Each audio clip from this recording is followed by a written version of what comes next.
Salve! Kembali pada Regi hari ini tanggal 13 November 2025. Mari saudara-saudara di pagi yang cerah ini kita mengucap syukur di dalam doa kepada Tuhan Allah kita yang selalu memberkati kita. Dan juga jangan lupa berilah senyuman dan sapaan kepada sesama kita. Kita awali perenungan pagi hari ini dengan tanda kemenangan kita. Dalam nama Bapa dan Putra dan Roh Kudus. Amin. Siap sedia menantikan kerajaan Allah. Bacaan liturgi hari ini diambil dari kitab Kebijaksanaan 7 ayat 22 sampai dengan bab 8 ayat 1 dan Injil Lukas 17 ayat 20 sampai dengan 25. Saudara-saudaraku yang terkasih, bagi kita tentang kerajaan Allah masih misteri, saudara. Di mana kerajaan itu berada? Bagaimana situasinya? Dan kapan kerajaan Allah itu akan datang?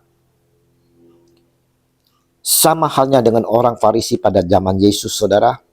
Di mana orang Farisi bertanya kepada Yesus hal apabila kerajaan Allah datang. Namun Yesus menjawab pertanyaan ini dengan berkata, kerajaan Allah datang tanpa tanda-tanda lahiriah. Juga orang tidak dapat mengatakan, lihat, ia ada di sini, atau ia ada di sana. Sebab sesungguhnya kerajaan Allah itu ada di antara kamu. Lukas 17 ayat 20 sampai dengan 21. Saudaraku yang terkasih, jelas di sini saudara Yesus menyampaikan bahwa kerajaan Allah tidak berbicara soal tempat atau wilayah, melainkan suasana atau atmosfer pemerintahan Allah. Jadi, kita tak perlu menunggu nanti pada saatnya. Tak perlu, saudara. Sebab Yesus dari Nazaret merupakan manifestasi dari pemerintahan Allah itu sendiri. Persoalannya, banyak orang pada masa itu, juga pada saat ini, kita semua berpikiran bahwa kerajaan Allah merupakan suatu hal adikodrat. Seperti halnya dengan kerajaan Inggris, kerajaan Thailand, dan lain-lain sebagainya. Diingatkan oleh Yesus kepada murid-muridnya, aku datang waktunya kamu ingin melihat satu daripada hari-hari anak manusia itu, dan kamu tidak akan melihatnya.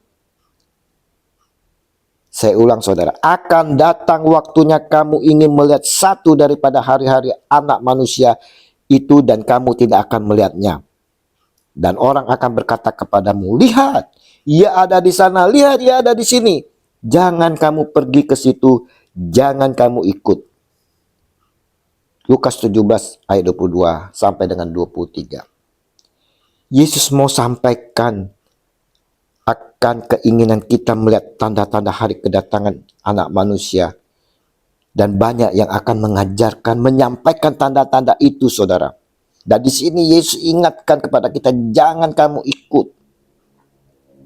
Coba kita perhatikan ramalan-ramalan atau tanda-tanda peramal. Kiamat ramalan dari suku Maya yang diramalkan jatuh pada tahun 2012. Ternyata gagal, saudara. Ahli matematika dan astrolog Jerman yang meramalkan banjir besar pada 25 Februari 1524 yang menandakan akhirnya kehidupan. Ternyata gagal pula, saudara. Dan semuanya itu adalah ajaran-ajaran sesat. Maka Yesus katakan, jangan kamu ikut.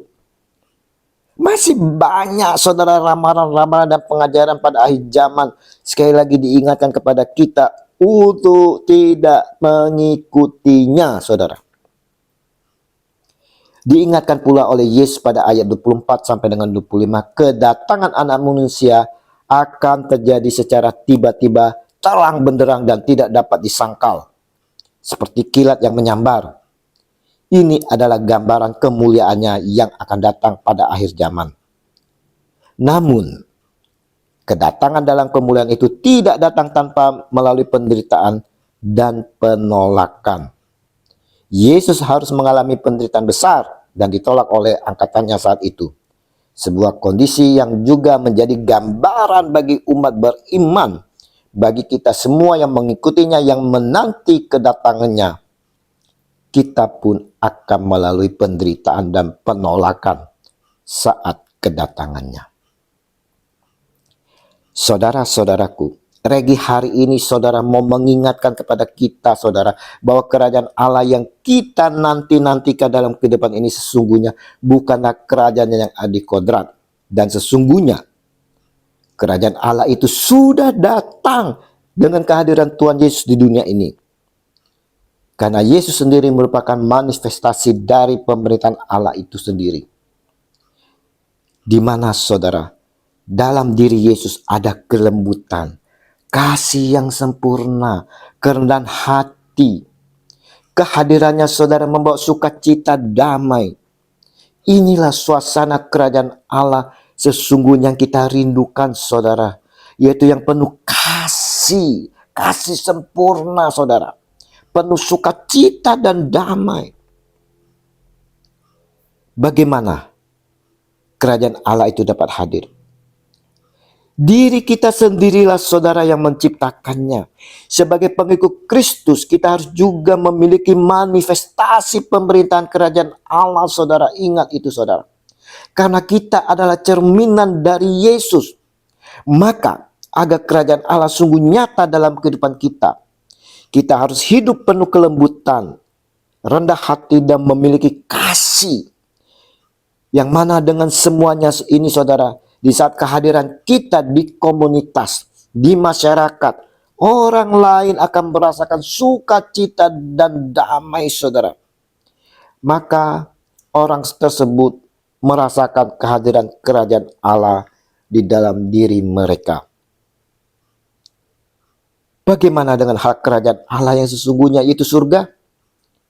Dalam hal penantian kerajaan Allah, dalam artian kerajaan surga setelah kehidupan kita saat ini, maka saudara-saudara yang terkasih, kita harus menanti dengan siap sedia saudara.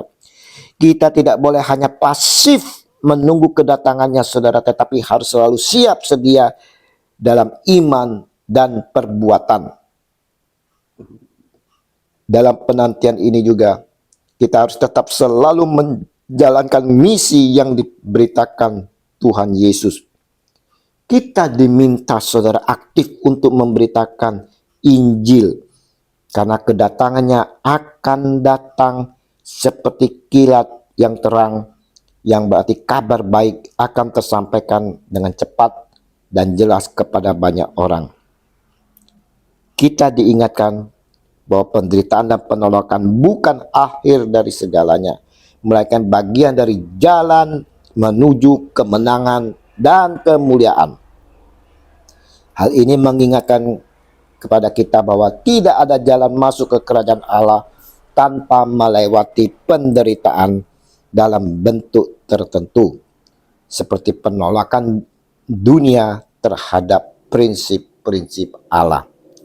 Untuk itu, marilah saudara, kita mau menciptakan kerajaan surga itu di dalam kehidupan kita. Dan kita harus siap sedia menanti kedatangannya dengan penuh aktif untuk memberitakan Injil. Terpujilah Kristus Yesus yang berkuasa atas kehidupan kita ini, kini dan sepanjang segala masa. Amin. Dalam nama Bapa dan Putra dan Roh Kudus. Amin. Shalom Aleihim.